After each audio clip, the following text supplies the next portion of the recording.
Peuple de Dieu, shalom, shalom, shalom, de partout où vous nous suivez, que la paix du Seigneur soit votre partage au nom de Jésus-Christ de Nazareth. Et avant que nous puissions vraiment aller plus loin, je ne sais pas s'il y a une personne à la maison qui est reconnaissante pour ce que Dieu a fait, pour ce que Dieu est en train de faire et pour ce que Dieu fera. Et que cette personne puisse élever la voix ensemble avec moi en disant « Seigneur, je t'ai béni et j'exalte ton Saint-Nom ». Prions au nom de Jésus-Christ de Nazareth. Le Créateur du ciel et de la terre, personnellement, je te dis merci. Merci Éternel pour ton amour, merci pour ta protection, merci pour ta grâce, merci pour les portes que tu ne cesses de fermer et d'ouvrir. Merci Éternel des armées pour ta sagesse qui ne cesse de nous orienter et de nous aider à prendre de bonnes décisions aujourd'hui que nous ne regretterons jamais. Et merci pour ces merveilleux moments que tu ne cesses de nous accorder à moi et à tes fils et à tes filles éternelles, afin qu'ensemble, nous puissions exalter le nom qui est élevé au-dessus de tout autre nom. Ô Seigneur, nous abandonnons les secondes, les tierces, les minutes et les heures éternelles que nous aurons à partager avec tes fils et avec tes filles. Demandons, Éternel, que tu puisses nous communiquer tes pensées. Et comme nous sommes en train de nous focaliser sur les cœurs de l'homme, communique-nous, Éternel, tes pensées et que cela puisse rester à jamais gravé dans nos cœurs et que cela soit également une bénédiction pour les hommes et pour les femmes qui nous entourent. C'est au nom de Jésus, nous avons ainsi prié, nous disons Amen. Bien-aimés dans le Seigneur, bienvenue à notre quatrième journée d'échange et de prières. Nous échangeons depuis le début de cette semaine et nous sommes toujours en train de nous focaliser sur les grands thèmes qui est les réapprentissages. Les réapprentissages. Et aujourd'hui, nous parlerons d'un petit sous-thème qui se focalisera sur un cœur lent à croire. Et sans pour autant tarder, nous allons lire notre verset de base. Nous sommes dans Luc chapitre 24, le 25e verset. Luc 24, 25. La Bible déclare: Alors Jésus leur dit, ô hommes sans intelligence, et dont le cœur est lent à croire tout ce qu'ont dit les prophètes. Amen. Et pour le lecteur de la Bible, vous savez très bien que ce que nous venons à peine de dire ici, ce n'est pas vraiment un passage qui contredit 1 Jean 4:1. Donc ça marche de pair. Alors, vous qui nous suivez à la maison, peut-être, depuis un temps, vous développez un cœur qui est lent à croire. En d'autres choses, bibliquement parlant, il y a d'autres personnes, peut-être ce n'est pas vous. C'est votre mari ou votre femme, ou je ne sais pas, vos enfants, qui ont déjà commencé à manifester ces symptômes vraiment, qui résistent à petit feu, à gauche et à droite, concernant d'autres vérités bibliques. Et par la grâce de Dieu, nous échangerons avec vous sur les 7 piliers. Les 7 piliers qui nous aideront à comprendre les sources qui boostent un cœur lent à croire. Et sans pour autant tarder, nous commençons avec les premiers piliers. Le premier pilier, c'est la maîtrise d'un milieu ou d'une situation. Pour ceux qui écrivent, le premier pilier, c'est la maîtrise d'un milieu ou d'une situation. Nous allons lire dans 2 Rois chapitre 7, les 2e versets, nous allons comprendre. 2 Rois 7, 2. La Bible déclare: L'officier sur la main duquel s'appuyait le roi répondit à l'homme de Dieu: Quand l'Éternel ferait des fenêtres au ciel, pareille chose arrivera-t-elle? Et Élisée répondit: Tu le verras de tes yeux, mais tu n'en mangeras point. Amen. Bien-aimés dans le Seigneur, nous comprenons quoi ici? Nous comprenons qu'on nous parle d'un bras droit du roi. Et quand Élisée a prophétisé, la personne a dit: Quand l'Éternel ferait des fenêtres au ciel, pareille chose arrivera-t-elle? Et nous comprenons, si vous avez déjà maîtrisé un milieu ou un domaine, vous commencerez maintenant à dire non, scientifiquement, ça ne peut pas se passer. Économiquement, ça, c'est impossible. Physiquement parlant, ça, vraiment, on ne peut pas comprendre. Mais dites à cet homme et à cette femme qui est en train peut-être de douter à la parole que Dieu vous a communiquée. Dites à cette personne que nous dirons, bibliquement parlant, tout est possible à celui qui croit. Spirituellement parlant, rien ne peut résister à celui qui croit et au Dieu en qui je crois. Ça, c'est très, très important. Et quand nous lisons encore dans Jean chapitre 1, le verset 46, c'est l'histoire de Nathanaël. La Bible nous dit, Nathanaël lui dit, peut-il venir de Nazareth quelque chose de bon? Philippe lui répondit, viens et vois. Il y a d'autres personnes qui se comportent comme les Nathanaël. La personne peut se dire, non, moi je sais qu'actuellement j'ai besoin qu'une personne puisse venir et prier pour moi. Et quand Dieu te dit non, à gauche, juste à 2 minutes de chez toi, il y a quelqu'un qui peut prier pour toi. Non, non, non. Moi, au moins un serviteur peut-être du Nigeria ou du Ghana ou je ne sais pas de quel pays. Ignorant que Dieu peut utiliser même une personne que vous ignorez afin d'accomplir ou de manifester sa gloire. C'est très important. Et quand nous lisons ici, nous comprenons qu'il y avait une prophétie qui s'attachait à la ville de Nazareth. Mais apparemment, Nathanaël était ignorant par rapport à cela. Il y a même d'autres personnes, vous ne serez pas bénis par les serviteurs que vous suivez à la télé ou des serviteurs que vous ne cessez vraiment de les suivre également à la radio, mais vous serez bénis par les hommes et les femmes que Dieu va susciter dans votre propre famille. Malheureusement, nous avons une génération qui croit difficilement aux hommes et aux femmes qu'ils ont vu grandir. C'est ça un grand, un sérieux problème. Et quand nous lisons encore la parole de Dieu, nous voyons, il y a d'autres personnes, la personne se retrouve sur une situation qui est catastrophique. La personne se dit, je ne sais pas qu'est-ce que je dois faire. Bien-aimés dans le Seigneur, rappelez-vous de la muraille de Jéricho. Dieu avait donné juste une stratégie qui était, sur le plan militaire, vraiment, ça n'avait pas de sens.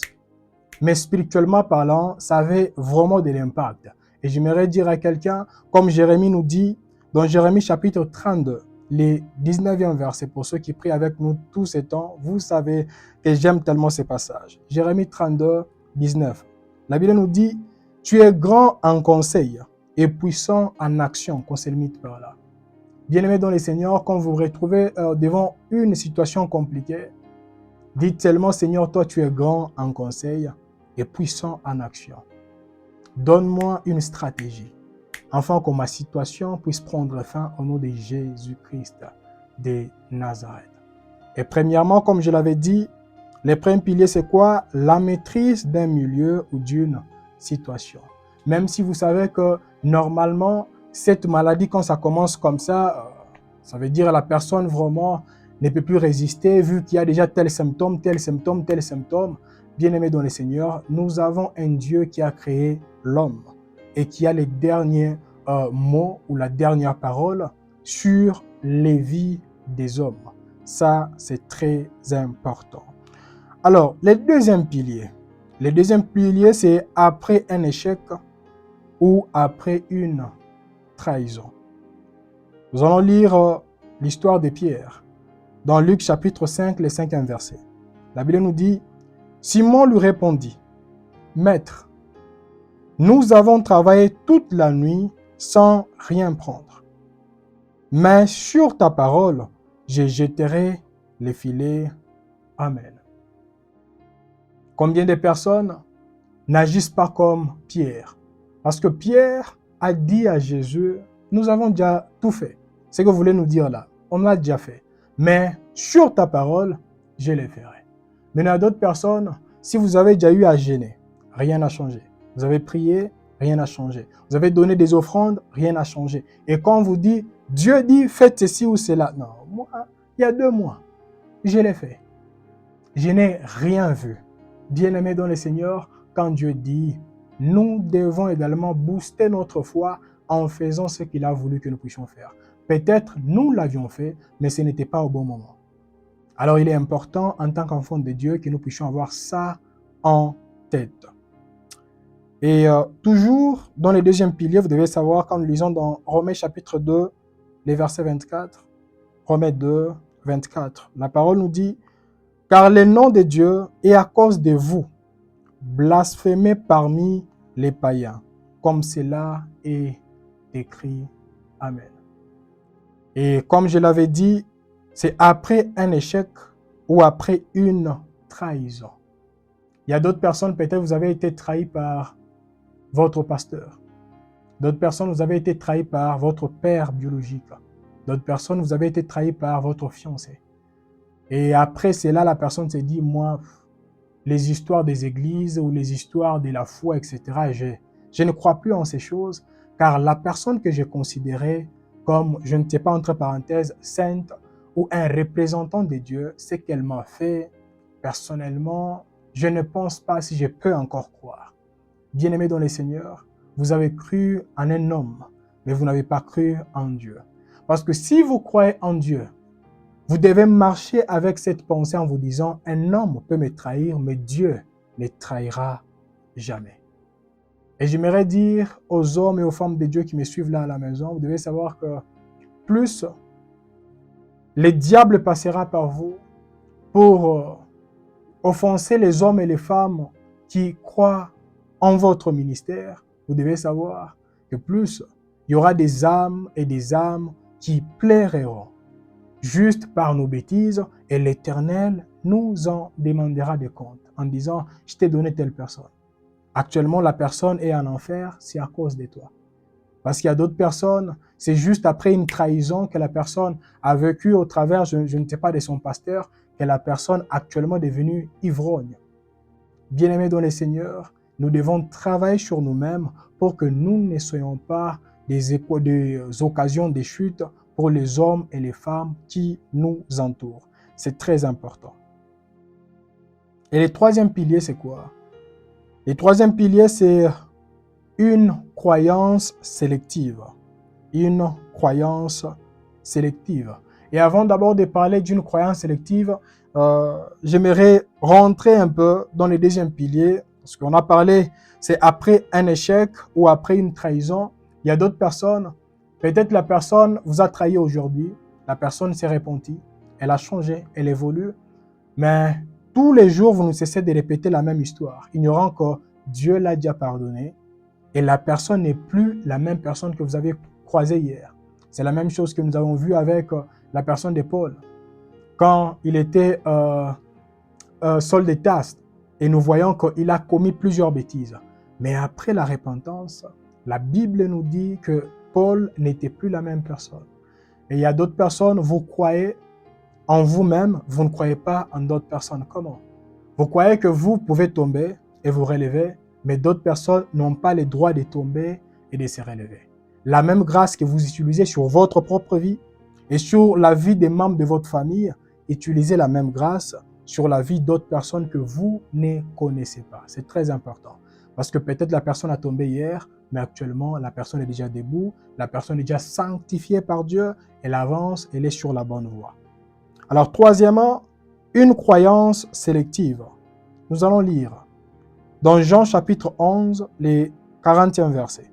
La Bible nous dit, Jésus lui dit, « N'étais-je pas dit que si tu crois, tu verras la gloire de Dieu ?» Quand nous lisons l'histoire de Marthe, nous voyons qu'elle avait tellement la croyance en disant « Jésus a le pouvoir ou l'autorité sur la maladie. » Jésus pouvait guérir les malades. Mais concernant la résurrection, Marthe se disait non, non, non, ça vraiment, on peut vraiment attendre les jours de la résurrection des morts. Il y a d'autres personnes comme ça. La personne te dit, moi c'est vrai, c'est Dieu qui m'a donné ce mariage, mais on m'a proposé une dame à côté là. C'est elle qui doit me laver pour protéger maintenant mon couple. Bien-aimé dans le Seigneur, le même Dieu qui a permis à ce que tu puisses croiser ton homme ou ta femme, c'est le même Dieu qui protégera votre couple. Le même Dieu qui a fait à ce que vous puissiez marcher ensemble, c'est le même Dieu qui vous accordera la fécondité.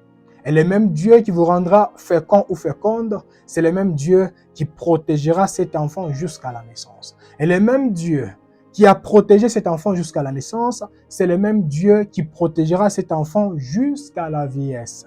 Et le même Dieu qui accompagnera cet enfant, c'est le même Dieu qui manifestera ses grâces sur la vie de votre enfant au nom de Jésus-Christ de Nazareth. Et cette conscience doit être là. On ne doit pas avoir un Dieu, je ne sais pas, qui peut faire ça, mais qui ne peut pas faire ça. Nous avons un Dieu qui peut tout faire, car c'est un Dieu multitâche. Un Dieu spécialiste et généraliste. Spécialiste dans tous les domaines, et c'est un Dieu également généraliste, parce que malgré ton problème, il sera là pour les réaliser. Amen, amen. Et c'est la même chose que nous avons vu avec Abraham. Abraham a vu un Dieu qui l'a béni financièrement, mais il a commencé à douter que Dieu était capable également de les rendre féconds. Bien-aimés dans le Seigneur, si Dieu a déjà commencé à agir dans un domaine de votre vie, acceptez et croyez que le même Dieu qui a commencé à gauche, il ira jusqu'à droite, il montera en haut et il changera tout ce que je suis en train de traverser par la grâce de Dieu. Et le quatrième pilier, c'est quoi? Lorsque notre passé est mieux que le présent. Il y a d'autres personnes, quand la personne se focalise sur ce que Dieu avait fait avec elle dans le passé, et quand la personne regarde son présent, elle se dit, mais où est ce Dieu? Et c'est la même chose que nous voyons avec l'histoire de Gédéon. Nous allons lire dans Juges chapitre 6, du 12e verset au 13e verset. Juges 6, 12 à 13. Nous allons lire au nom de Jésus. L'ange de l'Éternel lui apparut et lui dit, « L'Éternel est avec toi, vaillant héros. » Gédéon lui dit, « Ah, mon Seigneur, si l'Éternel est avec nous, pourquoi toutes ces choses nous sont-elles arrivées? Et où sont tous ces prodiges que nos pères nous racontent, quand ils disent, « L'Éternel ne nous a-t-il pas fait monter hors d'Égypte? Maintenant, l'Éternel nous abandonne et il nous livre entre les mains des Madians. Amen. » Il y a d'autres personnes, comme je le disais, quand ils regardent en arrière, ils ont vraiment un agenda. Ils ont vraiment une histoire en disant, Dieu a fait ça, il a fait ça, il a fait ça. Mais actuellement, je ne sais pas qu'est-ce qui se passe dans ma vie. Pourquoi il ne le fait plus? La Bible est tellement claire, nous allons lire ensemble ces passages. Ouvrez vos Bibles à la maison. Nous allons lire Ésaïe chapitre 46, les 4e verset. Ésaïe 46, 4. La Bible nous dit, « Jusqu'à votre vieillesse, je serai le même. Jusqu'à votre vieillesse, je vous soutiendrai. Je l'ai fait, je veux encore vous porter, vous soutenir et vous sauver. » Est-ce qu'on peut dire ensemble Amen? On nous dit jusqu'à votre vieillesse. Bien-aimé dans le Seigneur, il l'a fait, il le fait et il le fera. Et si d'autres personnes vous poseront la question maintenant, qu'est-ce qui se passe dans ta vie? Répondez à ces hommes et à ces femmes. Le même Dieu qui m'a soutenu hier, c'est le même Dieu qui me soutiendra aujourd'hui et c'est le même Dieu qui se manifestera encore dans ma vie demain. Ça, c'est très, très important. Et le 5e pilier. Le 5e pilier, c'est lorsque on n'a pas de témoignages ou lorsque nous ne sommes pas comptés parmi les témoins.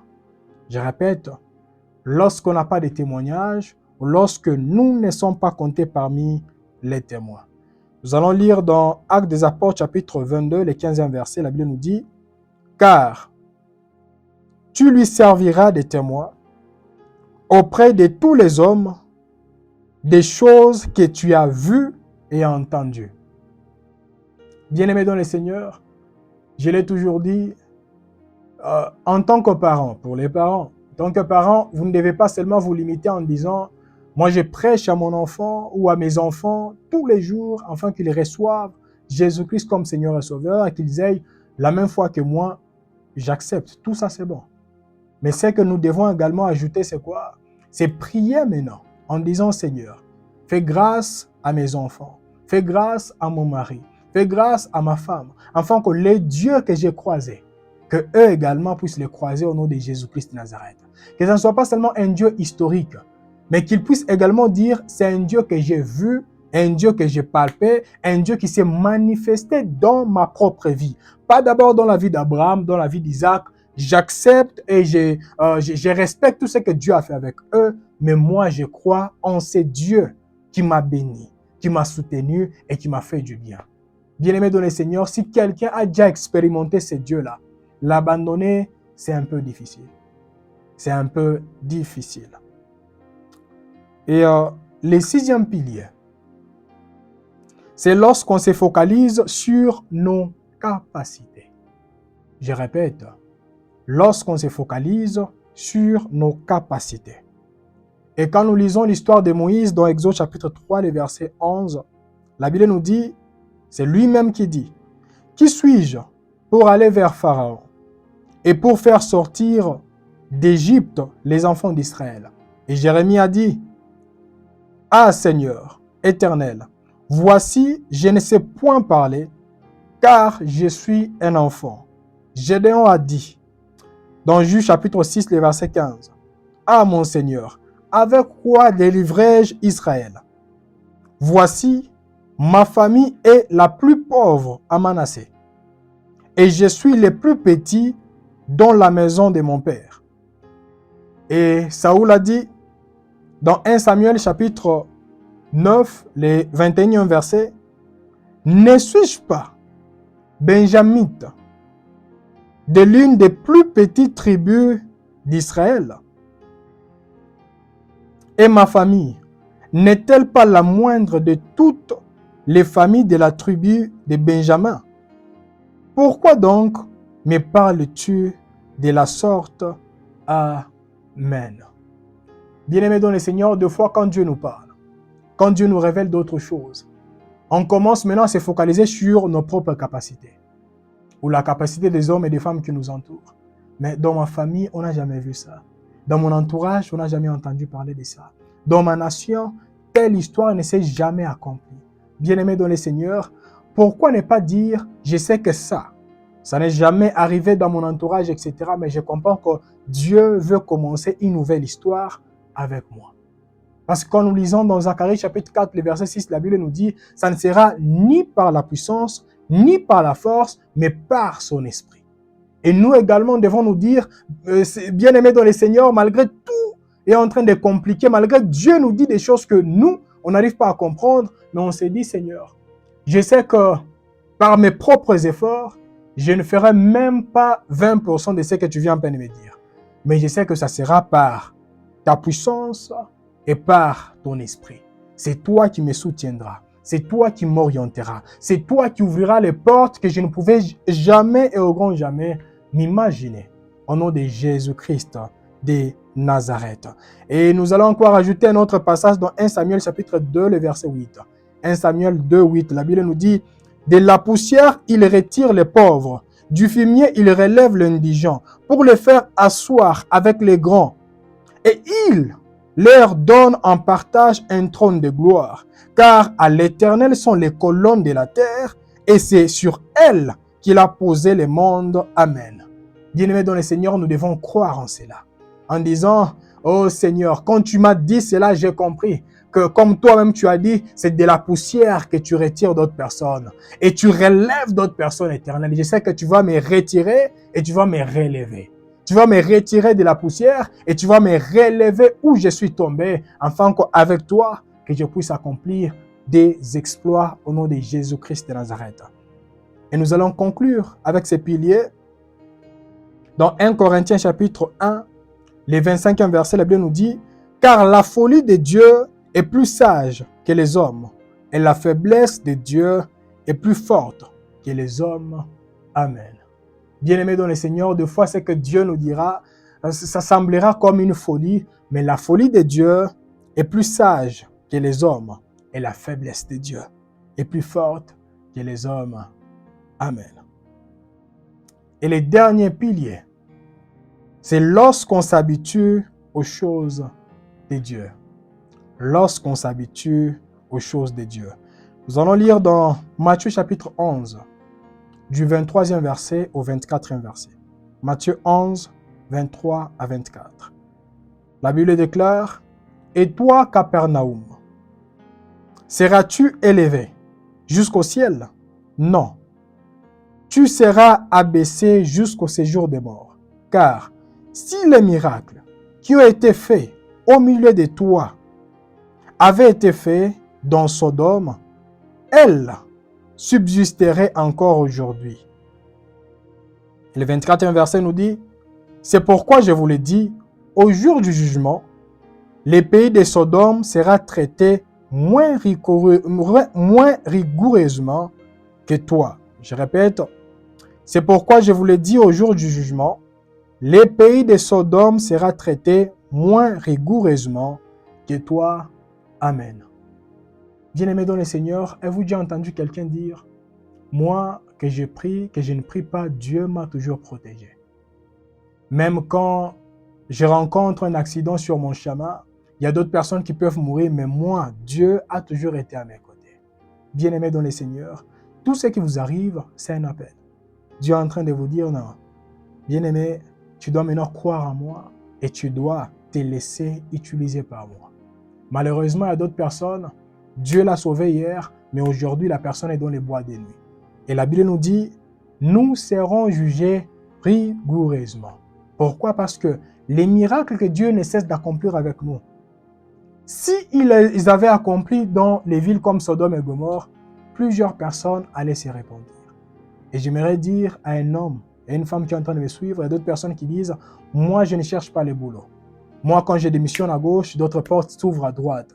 Bien-aimé, ne te glorifie pas, mais que cela puisse t'humilier en disant, Seigneur, aide-moi à me laisser utiliser par toi et que cela ne soit pas un objet pour que je puisse m'enorgueillir, mais que cela puisse être, pourquoi pas, un sujet d'adoration en disant, Dieu, tu m'as tellement aimé, voilà pourquoi tu ouvres d'autres portes dans ma vie sans que je ne puisse même gêner et sans que je ne puisse même prier. C'est très important. Et il y a même d'autres personnes qui disent que je pêche ou que je ne pêche pas. D'après tout, Dieu, il me parle. Il me révèle les choses cachées, les choses que j'ignore. Et moi, je comprends qu'apparemment, Dieu est d'accord avec mes bêtises.